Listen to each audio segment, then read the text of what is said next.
Sveiciens ikvienam, kurš pievienojās šajā projektā Sarunas ar kakao. Man ir milzīgs prieks tevi redzēt atkal jau nākamajās epizodēs.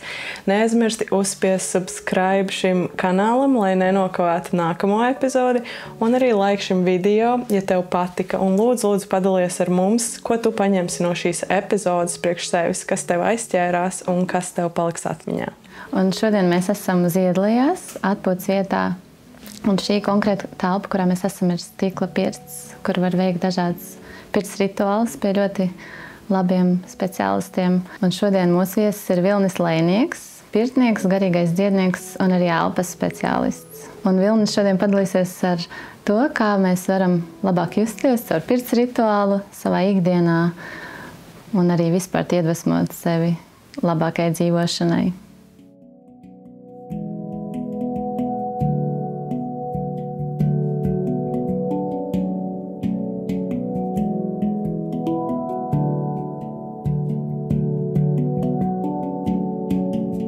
Sveiks, Vilni! Paldies par to, ka tu atnāci šodien ciemos pie mums, vai mēs drīzāk pie tevis vienā no tavām telpām. Mēs visus podkāstus vienmēr sākam ar vienu un to pašu jautājumu, un tas jautājums ir tāds gan filozofisks. Ko tev nozīmē iet savu ceļu?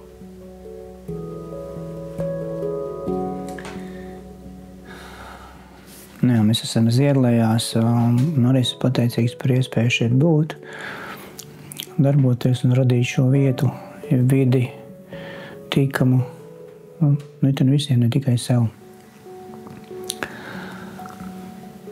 Un tas, laikam, arī ir tas savs ceļš, sava ceļa iešana. Man patīk tas teiciens, padari savu hobiju par savu darbu, un tev nekad mūžā nebūs jāstrādā.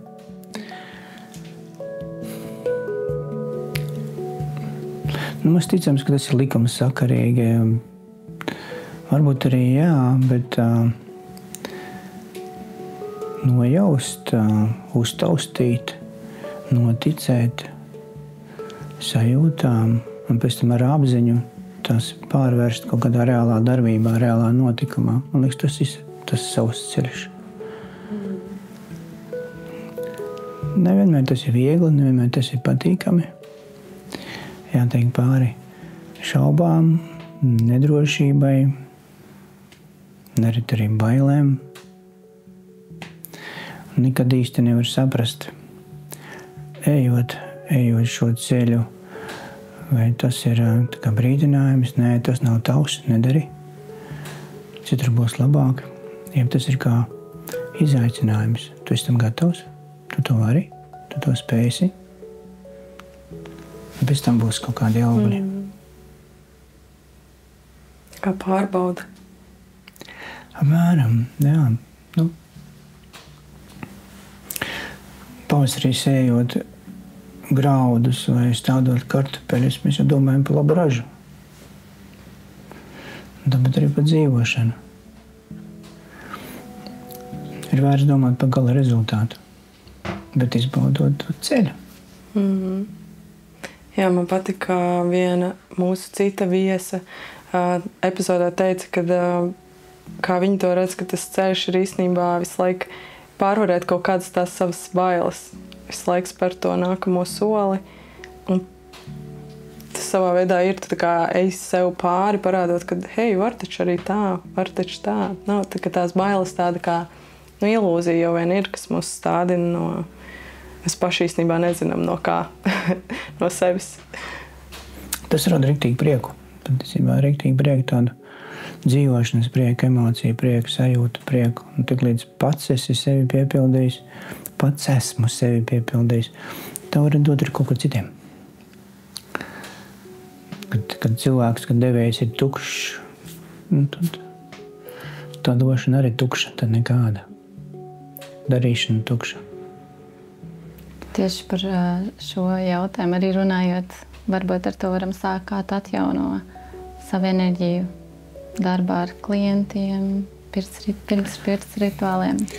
Ļoti muļķīgi būs teikt, bet varbūt ne muļķīgi, bet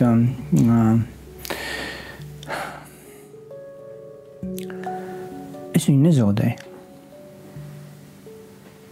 Es esmu iemācījies nezaudēt to, kas pieder man, tas, kas ir man. Nemāku izskaidrot, kā tas notiek, bet ar gadiem ir radušīs šī sajūta, ja prasme, kad ar katru darbību, ar katru pirti, ar katru klientu, vai tas ir dziedināšanā, vai tas elpošanas terapijās, kļūst vien bagātāks. Arvien stiprāks, arvien pieredzējušāks. Nenieka nezaudējot, ne no enerģijas, ne no laika, ko veltu otram cilvēkam. Un tas bagātina arī pašu. Jā, es to īstenībā arī izjūtu kaut kādā ziņā caur elpas sesijām, ka īstenībā katrs tas cilvēks atnāk tāpat izspoguļot kaut ko mūsos, vai ne? Kad kaut kāds aspekts, ar ko viņš tur strādā, ir kaut kāds mūsu, un bieži vien man pat ir bijis tik likumsakarīgi, ka tieši tas pats posms, kam es eju cauri, atnāk cilvēks, un es viņam dodu padomu, kuru man vajadzētu tā kā sev, un es domāju, es to visu zinu, bet kāpēc es pati nevaru tur iziet cauri tam? Jā, perfekti. Jā, un tas ir neskatāms reizes, un tik līdz pašam šķiet, kad es esmu ticis galā, man tā kā viss ir kārtībā, nākušies cilvēks, un stāst savu stāstu, un saka, pagad, tas ir mans stāsts, tas nav tavs. Jā. Jebkurš cilvēks ienāk mūsu dzīvē tā kā tāda mācības stunda, vai ka mēs viens otram varam miedarbībā palīdzēt. Jā, tas nozīmē, ka mēs piesaistam līdzīgos. Tāpēc jau viņi ienāk, jo viņi jau tā kā uzvibrē uz to mūsu vibrāciju, un tāpēc jau, manuprāt, arī tā miedarbība notiek, tāpēc tas tāds bailes, ka mēs tur pazaudēsim kādu klientu, vai tur visi tagad būs elpošanas speciālisti, un kur tad būs man tur tas darbs. Tas, man liekas, ir tāda arī ilūzija, jo cilvēki jau piesaistas uz enerģiju. Vienalga, kaut vai mēs visi tā esam elpošanas pasniedzēji, katram būs tas īstais, pie kura īstajā mirklī vajadzēs kādam atnākt. Kā tu vari noraksturot, kādi ir tie cilvēki, kas pie tevis nāk? Pēc dziļuma. Pēc dziļuma? Jā, cilvēki nenāk pēc atpūtas. Cilvēki nāk pēc dziļuma. Nāk pēc... Iedod cilvēkam to, ko viņš vēlas, ir vienkārši. Pajautā, ko tu vēlies šobrīd, tā kā veikalā aiz letes. Pasaki, ko no šī viss vēlies, to es tev iedošu. Ir jāprot iedot cilvēkam to, ko viņam vajag no tajā brīdī. Viņš atnāk pie tevis, pārdevējs.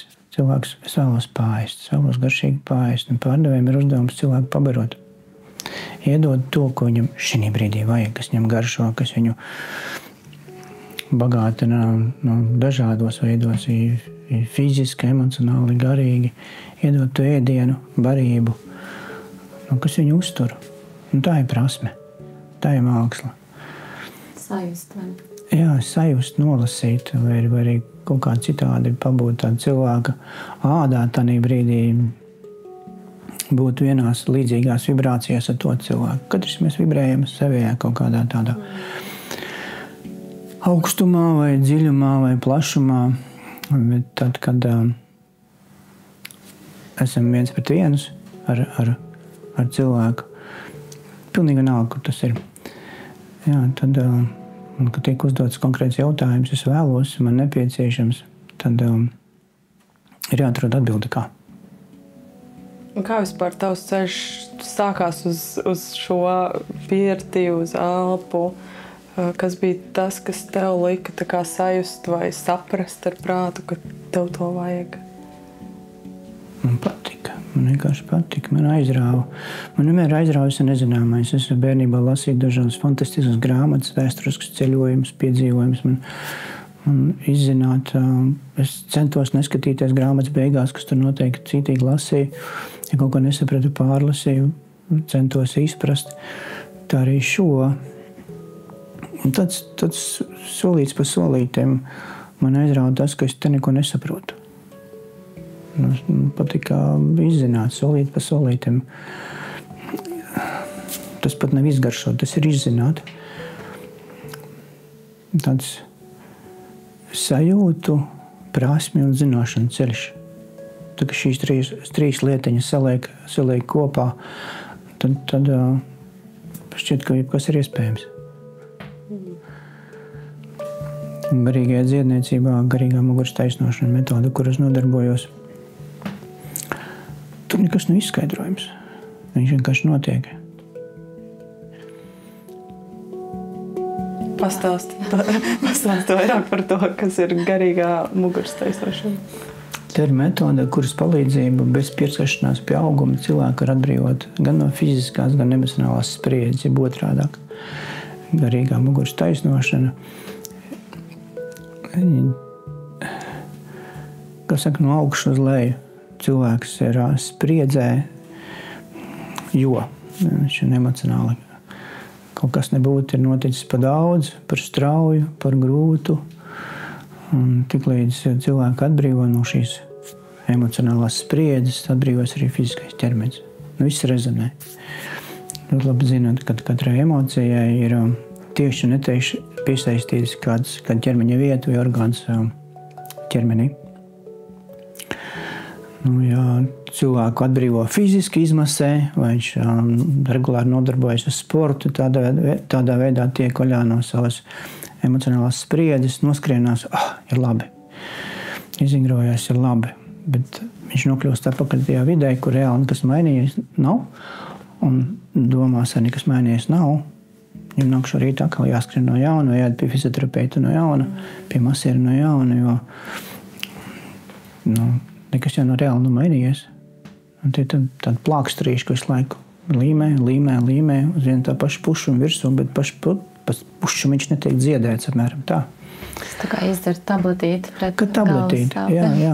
Tas, protams, arī ir labi, jo tas motivē kustēties. Un tagad cilvēks ir nonācis tādā, gluži bezizējā, bet kādreiz bija teiciens, ka cilvēkam ir tikai 2 ceļi, tagad vēl pievienojas 3. ceļš, bet kādreiz bija tikai 2 ceļi, bija zināšana ceļš un sāpju ceļš. Tad, kad cilvēks kustās tad, vai kad viņam sāp, ej meklēt palīdzību, vai arī kustos pats, vai arī tagad gribu zināt, gribu saprast. Tagad ir arī mīlestības ceļš. Kad cilvēks iet un dara, jo viņš tā jūtās. Nav nepieciešams, vai tur viņam, skabarga dibenā, lai viņš kustētos, jā. Bet viņš jau jūtas ar sirdi. Tā. Gribās teikt jaunā paudze, bet arī es pat nezinu, pie kā man sevi jāpieskaita. Es jau jūtos vēl tikai jaunā paudze. Vai vispār jāpieskaita? Vai vispār jāpieskaita kādai konkrētai grupai? Vai vispār jāpieskaita? Arī labs jautājums, jā. Iespējams, ka nē. Jā, jo man liekas, arī tāpatās ir diezgan liela sabiedrības grupa, kas tāpatās darīs pieņems kaut kādas lēmumus pārmaiņām vēl joprojām mūsdienās tikai tad, kad viss jau būs slikti. Nevis jau preventīvi sāks domāt par savu labsajūtu ilgtermiņā un tam līdzīgi, bet sagaidīs to mirkli, kad jau visi striķi jau būs plīst. Nav tādas pieredzes. Tas ir jāizdzīvo. Tas sliktums, kā tu saki, viņš jau ir jāpiedzīvo. Un tāda katrs iegūst savu pieredzi, atziņu un prasmi, tā teikt. Ir traki, ir grūti, ja cilvēks dzīvo tikai balstoties uz, kā saka, sagaidīšu, kāds viss beigsies, un tad attiecīgi reaģēšu. Tas ir atkārtoti kā pēc tiem pašiem grābekļiem. Ja, ka nemācās no iepriekšējām tādām pieredzēm vai kļūdām un visu laiku dusmojās un pārdzīvot, cik man grūti un cik man traki iet. Jo iepriekšējo pieredzi viņš noņēmis kā skolu, kā tādu atskaites punktu. Šito klasītes ir izgājis, šito es zinu, es varu doties tālāk. Viņš laiku, atkal tas pats. Es biežāk vai darbs vai attiecības, cilvēks maina attiecības, jo iepriekšējās kaut kas nav bijis labi un aizmulka no tām. Bet tur nekādu pieredzīti nepaņem. Viņš neko neiemācās un nākošās ir tieši tas pats stāsts. Un tieši tas pats stāsts. Un cilvēks iet tā kā tas laika papli, jāsaka, dzīvē. Bet viņš iet. tāds ir viņas dzīves stāsts. Viņa ceļš. Kamēr Viņa ceļš, jā. Tad kādā brīdī varbūt ceļā sastop kādu, kas pasaka, var darīt arī savādāk. Runājot par šo tēmu, tev ir bijis tāda pieredze pirts rituāla laikā, kad cilvēks tiešām ir ļāvies tam satikšanās brīdim ar tevi, ar rituālu, un kad kaut kas ir tā sakustējies, ka tev ir palicis atmiņā tā pieredze tam cilvēkam? Es nepārspīlēšu, es teikšu katru dienu. Tiešām katru dienu. Arī tiem klientiem, kas brauc regulāri, reiz mēnesī. Katrs pirts rituāls ir atšķirīgs. Un es redzu, ka cilvēki atverās, kā mainās. Un man prieks, ka es arī ar viņiem mainos arī es pats. Ka man ir iespēja arī doties kaut kur tālāk. Līdzīgi, šito es esmu apguvis, šito jau protu. Nākušā reizē ir cita situācija. Daram kaut ko savādāk, daram kaut ko dziļāk. Un nāk jaunas atklāsmes, jaunas sajūtas. Bieži tam nav pat uzstādījuma, kā tāda. Parasti cilvēks brauc uz pirti ar kaut kādu nodomu, mērķi. Šeit esmu, lai. Kādu brīdi tas ir palicis tā otrajā fonā. Tas pamat uzdevums vienkārši ļauties šīs dienas procesam, plūsmai kā tādai. Gala mērķis kaut kāds ir, ko tev labi justies. Bet procesa laikā, kur tas mūs aizved, ceļš un kādas atklāsmes viņš rada, vērojam, ļaujamies. Es nezinu, kā tev elpošanās, bet arī es novēroju, ka nodomam ir liels spēks, bet tā elpa tāpat aizvedīs tur, kur viņai tev ir. Tā kā tu īstenībā nevari, tā kā, lai kā tu gribētu, tu nevari paredzēt to ceļu. Viņa tevi ņems un parādīs tev tieši to, kas tev ir šobrīd jāredz. Bet man liekas, ka nodomam ir nozīme tajā ziņā, ka cilvēks vismaz sakoncentrējas uz to, kā viņš jūtās, ko viņš vēlas piedzīvot. Jo nav jāgaida kaut kas konkrēts, bet tas, ka viņš jau ir noskaņojies. Un tā kā teica, ļaušanās, man liekas, ir atslēgas vārds visām praksēm. Bet tad apzināti ļaušanās. Man atkal patīk vārds apzinātība. Kad arī pirtīs aicina cilvēks, ir vienkārši pirts, ka cilvēks vienkārši vēlas atpūsties. Nevajag nekādu tādu īpašo dziļumu, sarunas, pārunas vai meditācijas. Cilvēks vienkārši grib atpūsties. Un arī tas ievada vēl dziļāk, vēl pamatīgāk. Ko es redzēju, ko es sajūtu, kādas atbildes saņēmu. Es pat nebiju iedomājis, ka tas tā ir iespējams. Vienkārši atnāk pēkšņi tajā brīdī, kad cilvēks ļaujās.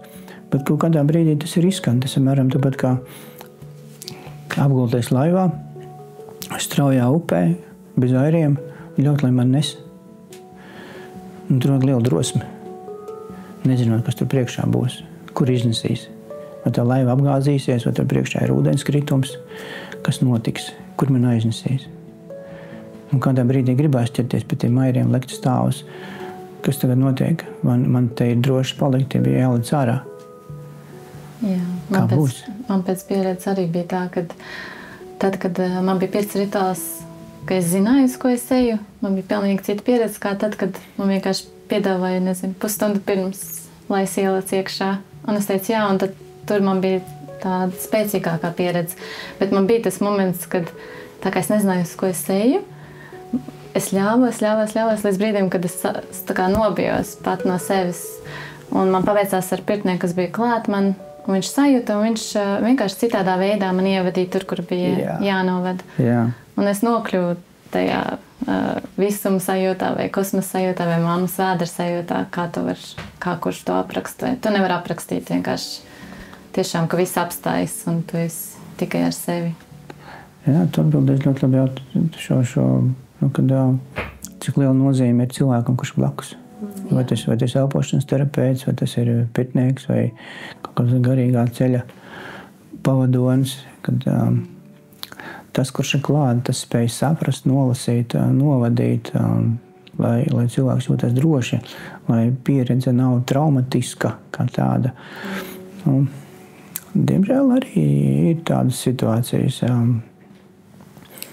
kad cilvēks nāk pēc palīdzības, jo iepriekšējā vai nu pirts pieredze, elpošanas pieredze nav bijis tā labākā. Man liekas, svarīgi ir tā drošība, vai ne? Kad cilvēks nejūtas droši pie kāda cita speciālista. Drošība jau visbiežāk jau, drošība iegūst procesa laikā. Jā, ka tu vari uzticēties. Ja es pie tevis aiziešu, es tevi redzu pirmo reizi, varbūt, šis cilvēks izskatās droši. Es nezinu, kā tu vari pateikt, varbūt. Es šeit jutīšos droši, kaut kāda zemapziņā jau ir sajūta, kaut kāda, jā, es varu uzticēties, varu ļauties. Bet visumā to man šķiet parāda pats process, gaita. Kā būs, kā mani vedīs. Un arī nobeigums, kā es ar kādām sajūtām un emocijām es dodos mājās, vai es dabūju šo piepildījumu, atbildi, ja kaut kur nebūtu palika pusceļā, neskaidrā tādā stāvoklī, ka man jāmeklē pie kaut kā vēl palīdzība, pie cita. Labākā gadījumā cilvēks atgriežas pie tā paša, kas viņam pirmoreiz palīdzējis, un tad var iziet šo ceļu vēl tālāk. Bet ja neusticās, tad meklē kādu nākamo. Ir jau es viņus sauc par garīgiem turistiem. Jā. Ceļo no viena pie otra. Jā, viņi ceļo no viena pie otra. Meklē, tā arī parasti, ja cilvēks atnāk, tad tiek jautāts viņam gan par pirts pieredzi vai par elpošanas pieredzi. Biju tur. Noskaidrot veselu lērumu, pazīstam, nepazīstam cilvēku. Kas notika? Saka, tā kā īsti nepaņēma vai arī nenoticēju. Kur tad vaina? Jā, skolotāja vai arī pavadonīja pašā cilvēkā. Varam meklēt. Bet tā kā viņa nodarbē, viņam patīk ceļot. Jā. Tas man liekas, ka nav ļoti daudziem iztrūkst tas integrācijas posms, kas ir nepieciešams beigās, kur tu vispār saproti, kas ar tevi noticis, ko tu vispār tur pieredzējis, ka tu dod laiku sev drusku saprocesēt, nevis tu lec no viena uzreiz nākamajā, gribot tos kaut kādas ātras atbildes, ātras pieredzes, jo arī es ik pa laikam dzirdu arī cilvēkus, kas pa visādām tur ceremonijām staigā, bet viņi pat neiedod savu laiku, lai tā kā saprastu, ko es par tur redzēju, kas man tur no tā bija visi jāsaprot. Viņš dabū kaut kādu enerģijas pieplūdumu, kaut kādu savu veidu boostingu, iemoc atpakaļ tālāk savā ikdienā, savā visā, tieši kā tu saki, tajā pašā ritmā. Un pēc pāris nedēļām ir atkal atpakaļ, man vajag atkal to. Tas savu veidu tāda atkarība, tu sevi tur uzbūsto un visu laiku tas aplis, viņš nekad nebeidzās. Riņķi iet un iet. Jā, es to saku, ka tas ir tāds aizvietojums alkohola, tā. Mazāk kaitīgs. Jā, bet vajag šopreibināšanos. Man patīk, jā. Tas, vērā veidojas tāda atkarība. Vajag uzelpot atkal. Jā, labākais parādīt citiem, kad viss kaut ko dara, viss notiek un ka patiesībā iekšā tā nekas nenotiek. Kaut kas jau notiek. Jā, notiek, bet viņš nesajūt. Kaut kas jau notiek, bet tas ir jāpamana tam, kas šo procesu vada. Jā. Tad ir iespēja viņu pavirzīt kaut kādā citā virzienā, citā gultnē. Ir jau labi, ka cilvēks vispār atnāk. Jā. Un tad jau var mēģināt viņam pamazām solīt pa solīti. Pamēģini šoreiz savādāk. Atceries, ka tev pagājušais bija. Mums ir mācīts, mēs arī cītīgi rakstu. Katrai elpošanas sesijai protokols un apraksts, kā notiekās, kā cilvēks elpo, dziļums, dinamika un tur vesels lērums jautājumiem, kas būtu jāizrunā cilvēku un piemeklēt viņam attiecīgi mūzika. Un tad tiklīdz tiek šis process izzināts, saprasts, uz ko tad cilvēks iet, vai viņš tiešām ir šis vienkārši tāds uzelpotājs, ja viņam kaut ko vairāk vajag. Solīt pa solītiem. Pamēģini bišķiņ savādāk. Pamēģini šādi.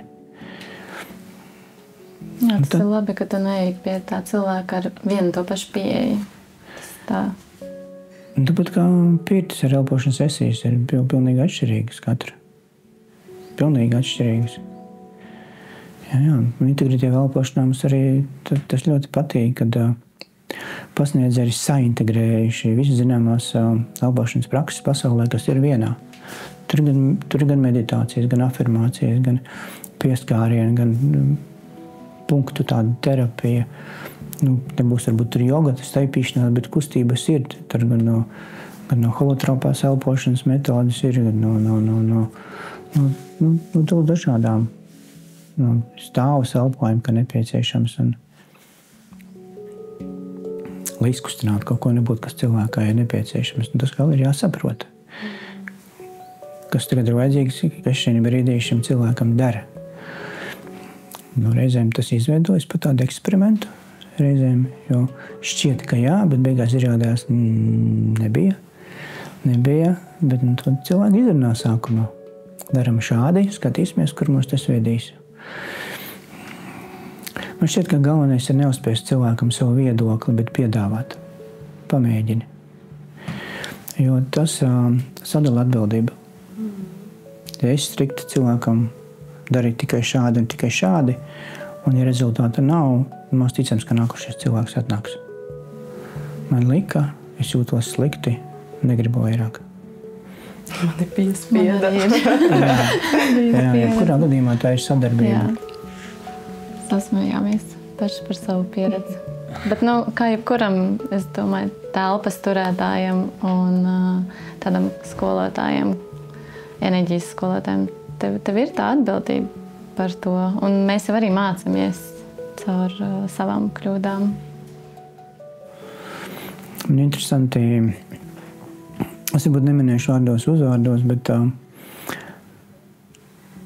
šobrīd darbojos ar cilvēkiem, kuriem ir bilkstoša alkohola atkarība. Anonīmi alkoholiķi.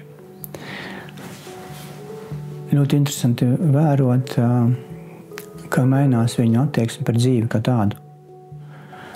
Tiek uzskatīts, ka alkoholisms ir, tas droši vien arī tas tā ir, kad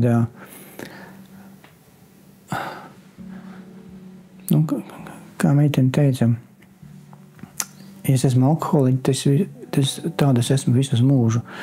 Es esmu alkoholiķis, kuri nedzer. Ja, kad ir šis tāds iekšā... Kā identitāte. Jā, es esmu alkoholiķi. Jā, labi, anonīmā, un šobrīd nedzeru, un nav pat tieksme un vēlmes pēc alkohola. Ir tiks kaut kam pāri dažādām metodēm. Bet šobrīd, darbojoties, es redzu, kā cilvēks pēc sejas jau pārvēršās, apģērbs pārvēršās, dzīvesveids pārvēršās. Skatīties cilvēku vienkārši ar sajūsmu. Un ko viņš grib, cilvēks nāk un saka, taisam pauzīt. Tagad elpojām, lai mēnesi ir pauzītēji, lai viss nointegrējas, lai sakārtojas, es pēc 2 nedēļas. Viss ir sakārtojies, es gribu tālāk. Tad vēl nedēļu liek uz priekšu nākošo tikšanās datumu, jo nav jaunu mērķi, jaunu tēmu. Aizsūtu cilvēkam jautājumus, par ko mājās vajadzētu pagatavoties. Un viņš nāk jau daļai gatavs procesam. Un tad kabinetā vienkārši tiek pieliks punkts. Vienkārši tieliek punkts, jo viņš atnāk jau gatavs. Ir gatavs procesam. Cilvēks ir atradis daudz atbildes uz jautājumiem, par kuriem viņš būtu pat agrāk nebija iedomājies. Bet arī cilvēkiem, kuriem pat nav bijis tāds uzstādījums, kā lai pasaka, cilvēki normālie, kuri nāk saprast, kas notiek ar elpošanu kā tādu. Pēc tam raksta atziņu. Es īsti, kas nesaprotu, vairs nevaru alkoholu iedzert. Man gaļa vairs neprasās. Vienkārši neprasās. Nav tā kā riebums, bet neprasās. Es jūtos daudz labāk, daudz vieglāk. Mēs kungs tu pēc tam nesen arī, kad no rīta bija elpošanas sesija, pēcpusdienā viņam bija treniņš sporta zālē.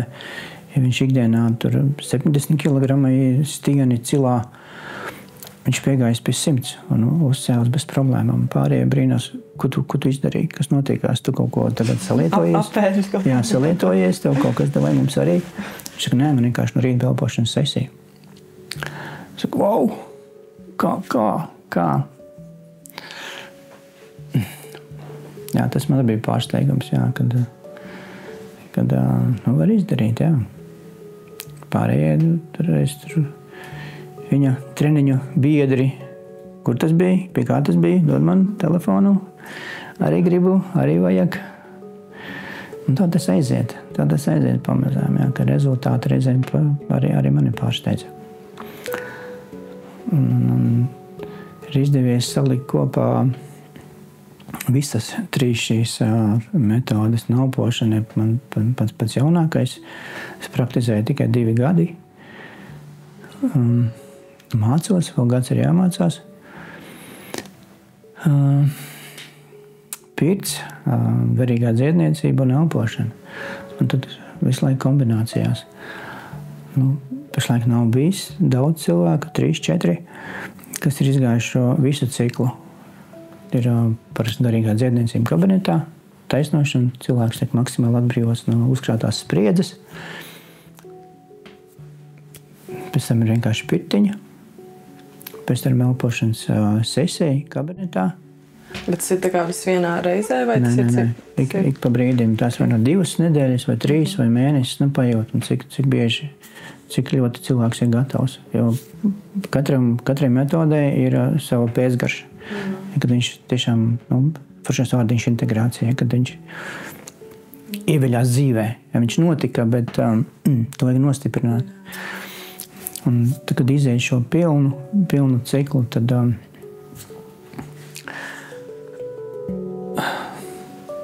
es varu teikt, domāju, kas es nevaru teikt, bet kad cilvēkam bija uzstādījums par kaut kas bija beidzies un nekas jauns nebija sācies. Ir tāds starposms, kad uztur līdzekļi ģimene, bet īsti nezinu kā un ko.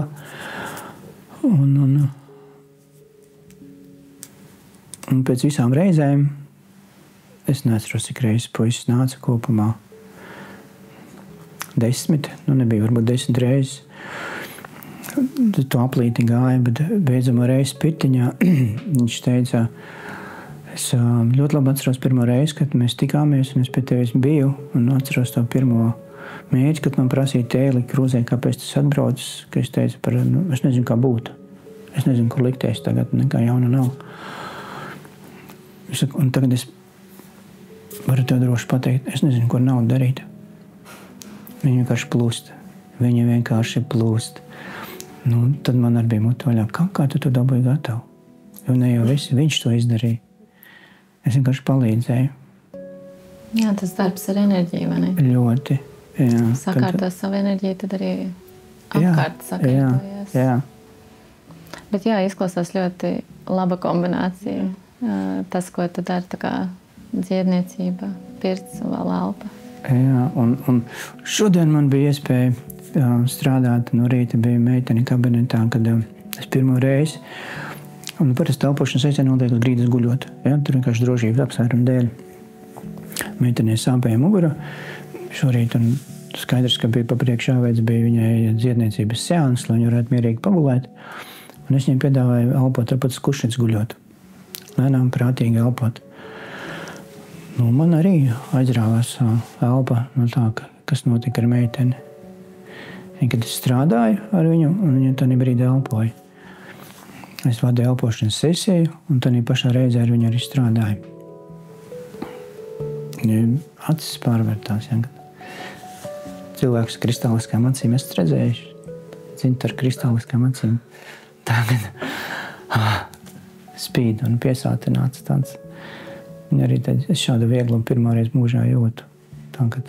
Es saucu to skatienu par prožektoru acīm. Tā kā, kad tā pirms tam bija aizvērsts tas skatiens, un tad tu pamani visu tā kā super spilgtās krāsās un miedas.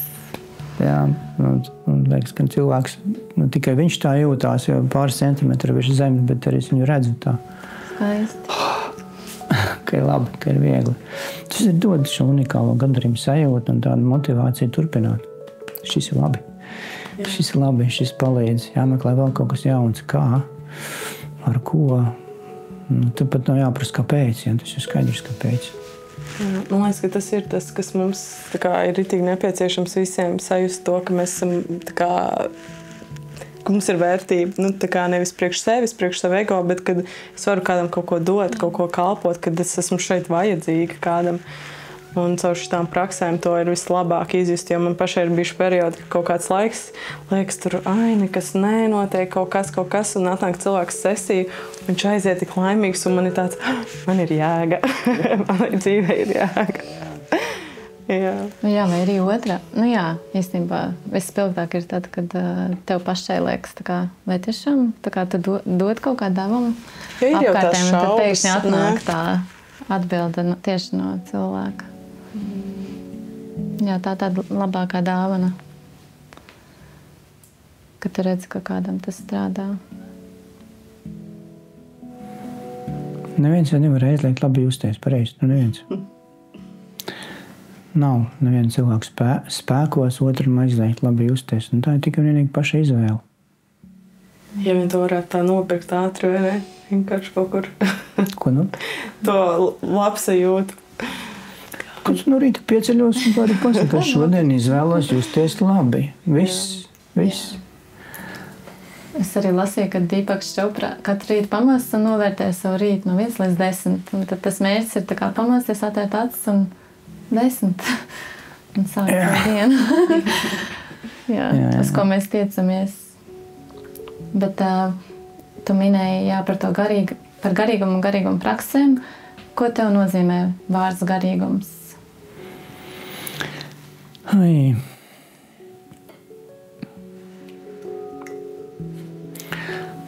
Man ļoti grūti atbildēt, ja tu jautātu, vai es esmu garīgs cilvēks.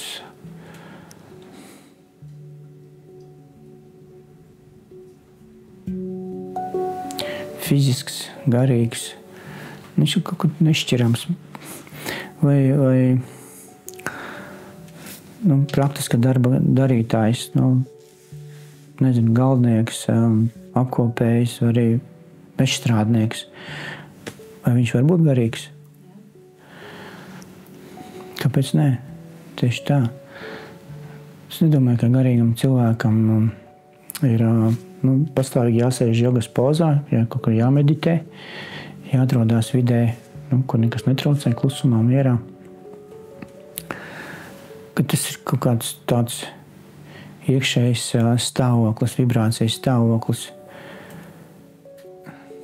Jā, man liekas, mēs daudz pārprotam vārdu garīgums. Tad es arī domāju, kā tu uztver to vārdu vai terminu. To jau var arī citādāk nosaukt, bet jā, tas nav par lūgšanām katru dienu. Tas jau var būt kaut kas personisks. Tāds katram savs. Vienkārši ir prāta stāvoklis garīgums. Es tā domāju. Jā. Man liekas, ka tas ir tā kā vienādības zīme, apzinātība. Kad tu vienkārši esi apzināts cilvēks pa dzīvi, lai arī ko tu dari.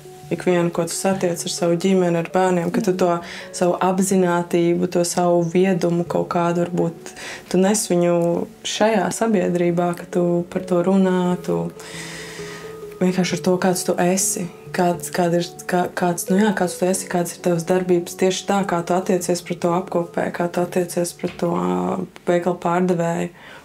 Tas, man liekas, ir garīgums. Jā, var arī par darāmu darbu. Jā. Tas, ka tu sēdi tur tajā jogas pozā un pēc tam iznāc no savas jogas pozas un apkārt ir hauss un sāc visiem kliegt, manuprāt, tas nav vajag garīgi. Vai aiziet uz stūri un uzpīpē.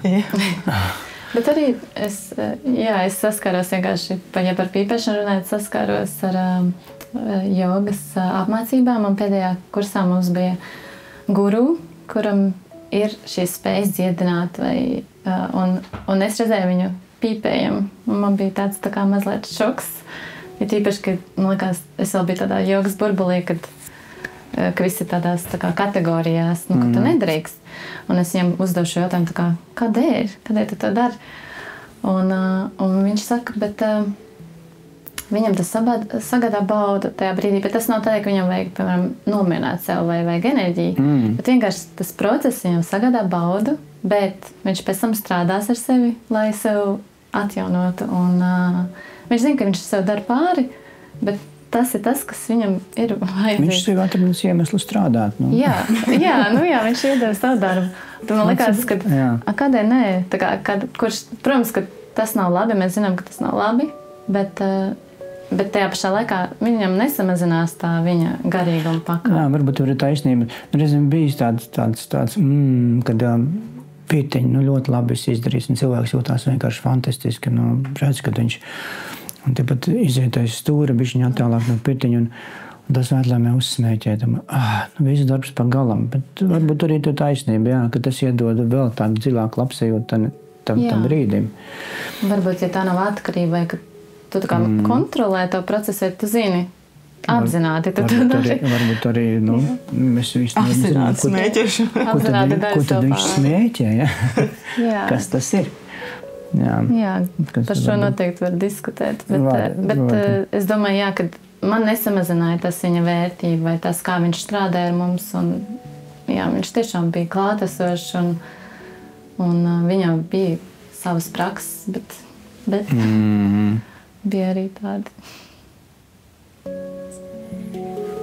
Jā, tā grūti pateikt. Man patīk salīdzinājums par emocijām, kad cilvēks, prāts un emocijas, tas jau būtībā divas lietas, kas vada mūs, ir tā saucama emocija cilvēka un prāta cilvēka. Cits dzīvo vadoties pēc savām sajūtām un emocijām, un cits strikti pēc prāta. Kā es pielemju, kā es izlemju, tā arī daru. Pilnīgi vienalga, kā man šķiet. Emocijas man vai sajūta saka, nedari tā, bet prāts saka, nē, tā ir jādara. Un tad, kurš uzvar? Varētu teikt, tā ir tāda kā braukšana pajūgā. Tev rokās ir groži, pajūgam priekšā 9 spēcīgi zirgi, un viņi vienkārši skrien, viņi auļo. Tās ir tos prāts, arī tavas emocijas, kurš velk, un groži tava apziņa. Vai es spēju tās savas emocijas un prātu vadīt, valdīt vai nē? Reizēm tas ir aizraujoši un labi, bet reizēm tas var būt ļoti bīstami. Jo zirgiem ir sava doma, un ja tu nevadi par šiem zirgiem, par savām emocijām, arī no prātu, tad viņš var aizvest arī nezinu kur. Tāda apzināta dzīvošana. Varbūt arī garīgums, zināmā mērā, tāda apzināta dzīvošana.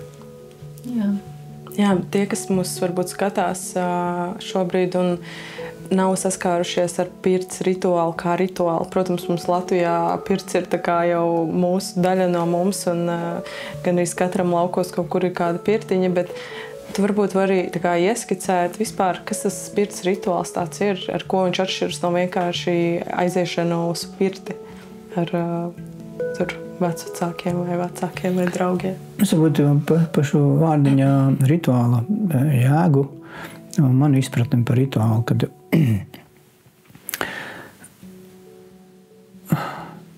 tāds termins, ka rituāls ir vairāk kārt atkārtota darbība ar līdzīgu mērķi. Ugunskura kurināšana uz saulgriežiem. Tas jau ir rituāls, katru gadu kurinu rituālu. Bet rituālam ir piederīgs nodoms. Un šī pati apzinātība, kad tāds nosacījums būt vienotam vismaz 3 lietās. Domās, vārdos un darbībā. Tagad cilvēki klātesoši šeit pirtī, rituālā, tad mēs to arī izrunājam. Es lūdzu, tas foršais teiciens šeit un tagad. Ja mēs esam šeit, tad mēs par to domājam, tad mēs par to runājam, tad mēs arī to darām. Lai tam ir jēga. Pirtīši ļoti tāds labs ir piemērs, kad abi divi vecāki ir zīdēnīti pirtiņā. Mēs veicam attiecīgas rituālas darbības, un rituālā nav skatītāji. Rituālā tikai un vienīgi dalībnieki. Itin visi, kas ir klātesoši, viņi zina, kāpēc viņi šeit ir, zina savu jēgu, nozīmi un kopējo to darbību mēs šeit esam lai. Tur ir tad dziļums, tas rituāla dziļums. Vienkārši pirtiņa pasildīšanās, atpūšanās. Tas kaut kādā mērā arī būs rituāls, ja cilvēks mājās savā pirtiņā katru sestdienas vakaru iet pirtiņā. Tas ir viņa pirts rituāls, bet tā viņš pierod. Un tas arī ir labi, bet tur var darīt vēl kaut ko vairāk.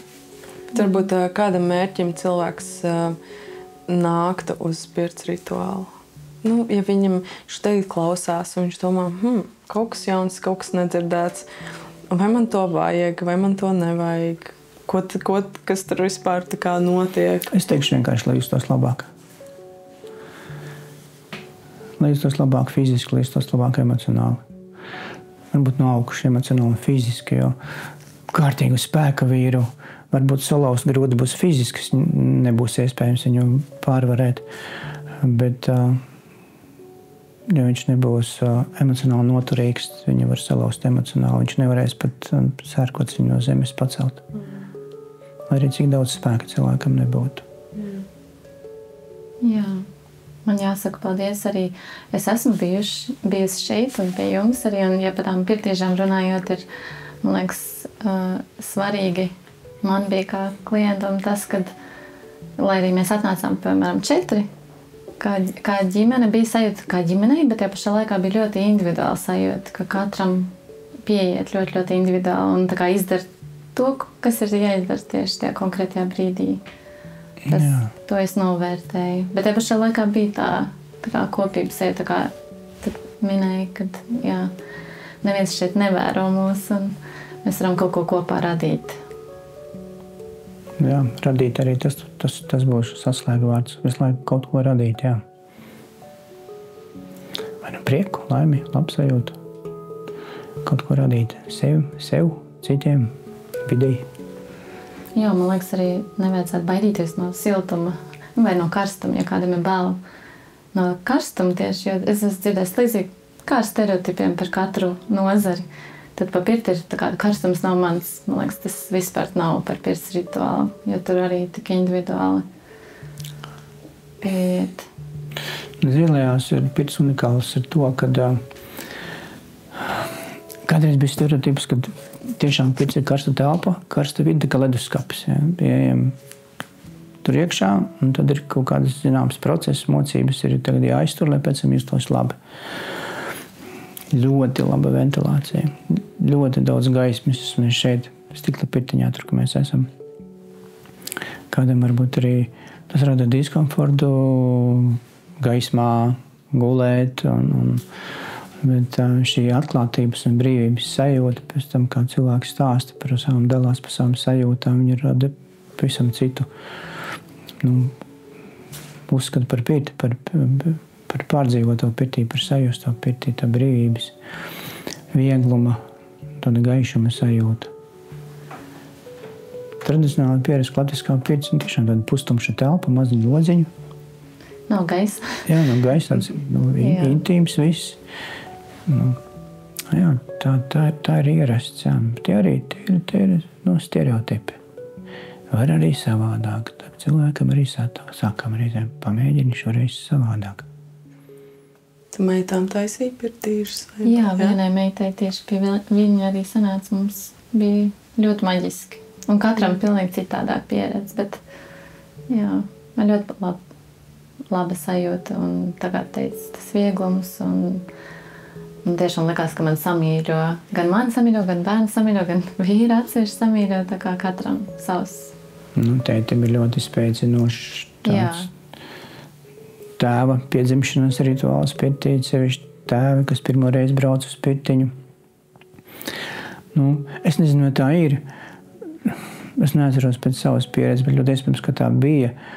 Saka, kad mammai sievietei par mammu laiks ir kļūt, un tos 9 mēnešus, kamēr bērniņš vēderā, un bērniņš piedzimst. Tēvs pa tēvu kļūst tādā brīdī, kad bērni ieliek rokā. Tas ir Tas ir pa īstā. Tas ir tavējais, tu esi teicis. Un tad pirtī notiek savu veidu tēvu piedzimšana. Tāds rituāls, īpašs rituāls, kurā piedzimst tēvu. Bet es domāju, ka arī man kā mātei bija svarīgi, ka mums atkal notika tā atdalīšanās. Jo mēs bijām tā kā viens asvals, un tad pirtīžās sajūt tieši to atdalīšanos, un ka man lika vairāk tā kā par sevi padomāt. Jo tieši tas, es jau esmu kļuvusi par māti jau 1. mēnesī, un pēc 9 tad mēs satiekamies, un tas bija ļoti svētīgi, tā kā tieši atdalīties. Sajust, jā. tad es saku, jā, ka katram sava tā sajūta, bet visiem ir tāda ļoti spēcīga. Bet es arī nesen biju klasiskajā pirts rituālā un bez bērniem un bez spirtīžu, un tur atkal ir cita maģija. Protams, jā. Protams. Ir jāprot atlas laiku veltīt arī tikai sev. Kas saka, ģimene tik stipra, tik stiprs ir tās vājākais posms. Tad ir uzdevums, pat pienākums katram stiprināt sevi, lai mēs kopā būtu stipri. Es esmu dzirdējis tagad no draudzenēm arī tādu piemēru skaistu, ka dāvinas sev pirts rituālu savā dzimšanas dienā. Un tad, man liekas, tu arī bija tāda līdzīga vēlme. Jā, es aizpagājuši, kad biju sev dzimšanas dienā, un šogad arī man būs. Man sanāks dienu pirms. Jā. Ļoti labi dāvana. Jā. Nu, tu kaut kādā mērā vajag uzdrīkstēties. Nu, tradicionāli mana dzimšanas diena, tas nozīmē, ka visi svin. Visi svin. Jā, visi brauc atbraukt, un tagad es braucu apsveikt, un tagad kā es tagad visiem citiem atņemšu svētkus. Jā, bet mazliet egoista. Egoistiski, jā. Nē, es gribu viens pats sev, nu, vai tā ir pirts, vai kaut kas, individuāls, bet sev. Jā, un tādā dienā varbūt pa telefonu rokā neņemu, uz apsveikumiem neatbildu. Bet man liekas, tas ir ļoti svētīgi. Protams, jā. Tu esi novērojis, vai tā tendence pieaug? Pieaug. Sev dāvināt? Jā, pieaug. Cilvēki jau rezervē jau gadu iepriekš. Super. Jā, pirtiņi ir norezervē gadu iepriekš. Nākošu gadu arī būšu, es vēlos, man vajag. Jā, labi. Gadu iepriekš sarunāt. Tā notiek. Jā. Tad nav stresa. Tad cilvēks zina, kad viņam jau ir, un viņš jau ir jau gadus priekš. Viņš jau var laicīgi visiem teikt, nebrauc. Jā, nezvaniet man. Jā, nereti gadās, mēnesi pirms pirtiņas, pirms dzimšanas dienas tiek zvanīts, un pirtiņas vairs nav. Ir aizņemt. Nu jā. Jā, vairs nevar. Nekā, par vēlu. Tā. Bet tu vari izskaidrot tā ar vārdiem, kas notiek tajā brīdī, kad tu iznāc no pirtes un tev ieliek ūdenī?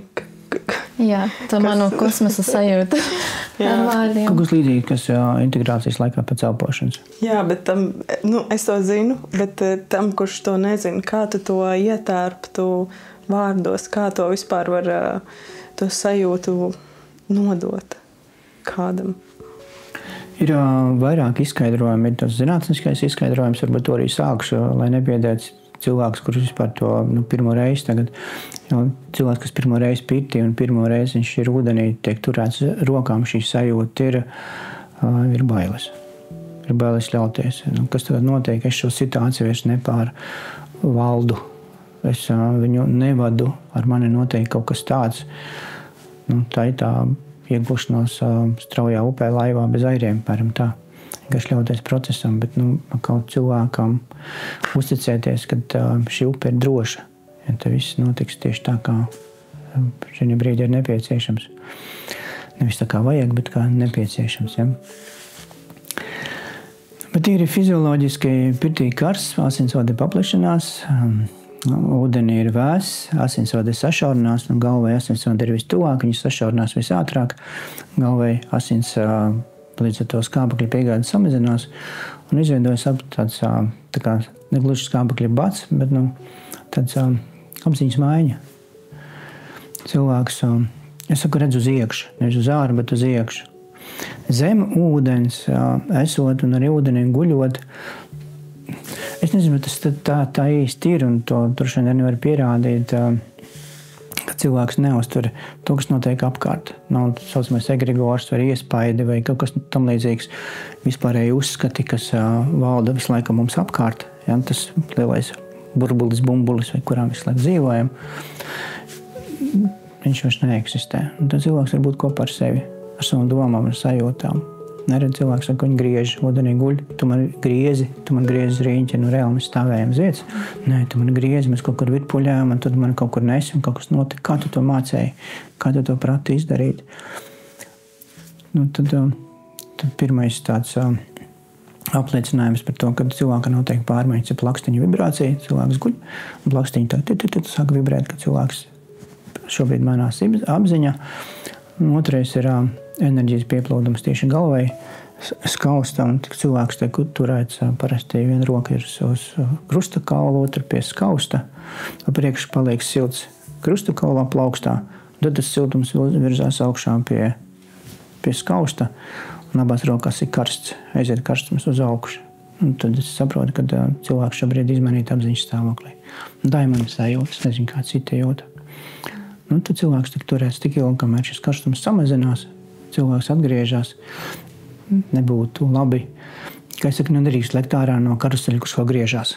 Parasti nelabi beidzās pagaidām, kamēr tas apstājās, nomierinās, karstums rokās pāriet, mazinās, tad cilvēku var celt augšā. Bet līdzīgs, man liekas, process arī, kad elpā aiztura ir, tad arī, man liekas, tas ir līdzīgi arī. Tev ir visu laiku tā cirkulācija un pēkšņi... Ja tu vari izbaudīt. Tev arī, jā. Bet, tad...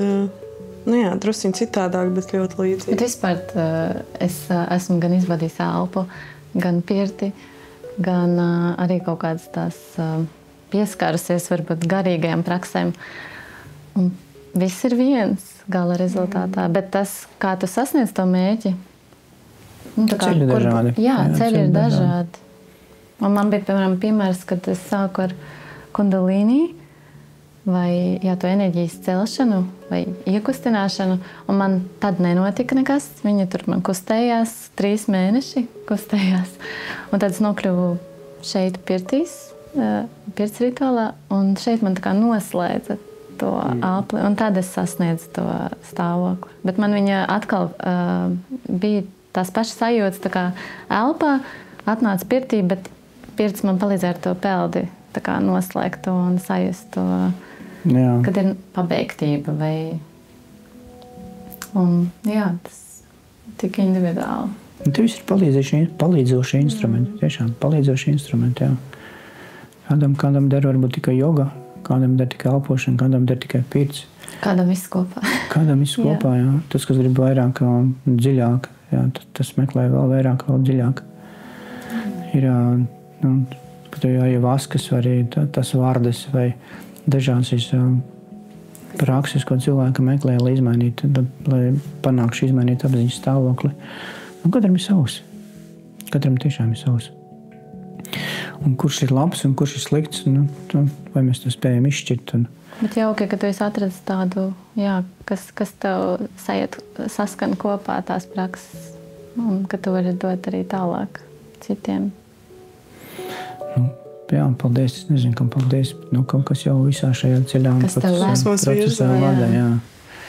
Mums ir Elīnas jautājums. Tu? Jā, mums ir tāda podkāstu tradīcija, kad mēs lūdzam, lai viesis uzdod jautājumu nākamajam viesim, nezinot, kas mums būs. Un tad iepriekš mums bija Elīna, un viņa tev uzdod jautājumu, kas ir saistībā ar vainas apziņu. Vai tev ir kaut kāds dzīvē tāds jautājums, kas tev rada vainas apziņu, un ar kuru tu neesi dalījies? Vai tu vēlētos padalīties ar mums šajā brīdī? Gribu, lai es dalos ar vainas apziņu, kuras neesmu dalījies neviena publiskē. Jā. Vai tu gribi atbrīvoties no šīs vainas apziņas šajā brīdī? Man liekas, viņa teica, par ko tikai ir kauns vairāk. Kauns, jā. Bet tas ir vēl vairāk, man liekas, ar ko mazāk. Vai nērti varbūt?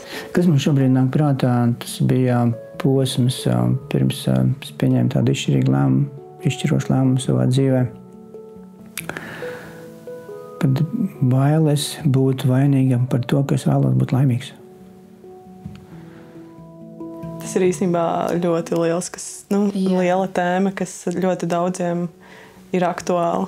Es domāju, visiem, kuri saskarās ar tādu savu pārejas posmu uz kādu citu līmeni. Bailes nodarīt ar šo savu lēmumu sāpes nodarījumu citiem. Labāk pašam kaut ko pieciest, kaut kādā mērā apstāties, nedarīt.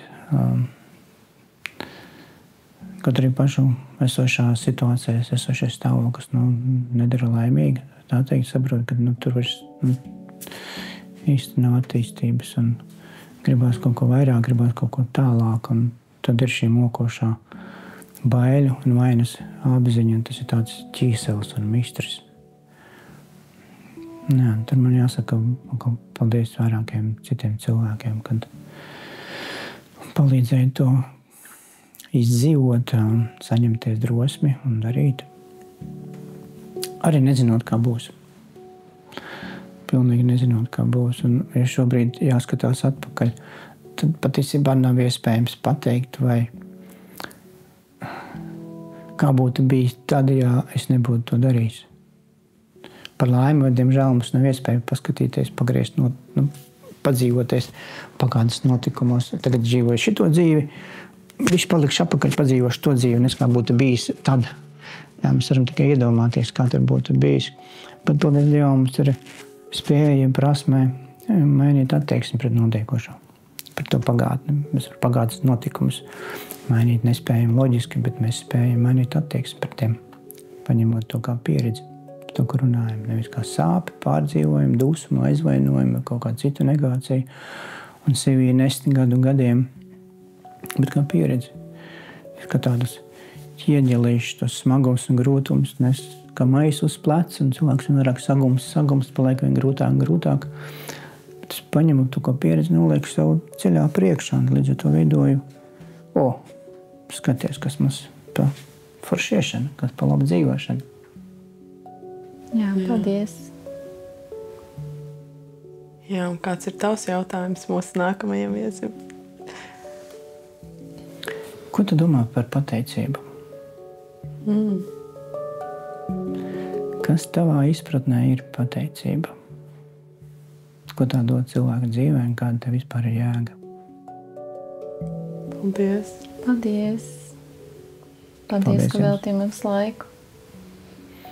Bija patīkami. Paldies jums.